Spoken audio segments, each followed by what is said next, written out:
तर यति चाहिँ म फेरि पनि सबैलाई के बताउन चाहन्छु भने तपाईहरुसँग जम्काभेट भइहाल्यो।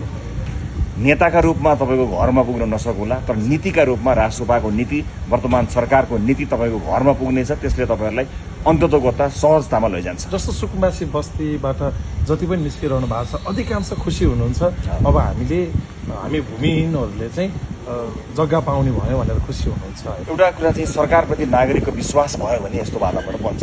सरकारले केही न केही गर्छ, हाम्रो लागि केही न केही राम्रो गर्छ सरकारले। ठिकै छ त, सरकारले व्यवस्था गर्छु भनेको छ, हामी विश्वास गरौँ न त भन्ने वातावरण बनेको हुन सक्दछ। नागरिकको विश्वास प्राप्त गर्नु ठूलो कुरा हो। सरकार त बन्छ, सरकार आज मात्र बनेको होइन, 2 तिहाईको सरकार पनि बने ढले भइरहन्छ।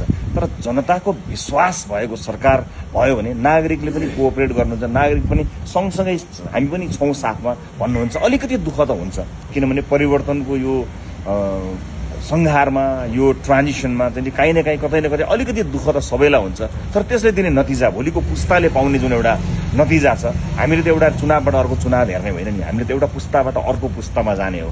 अब आउने पुस्ताले हामीले भोगेको जस्तो पीडा समस्याहरू भोग्न नपरोस् भन्नको लागि काम गर्दा तपाईँ हाम्रो पुस्ताले थोरै समस्याको सामना गर्नुपर्छ।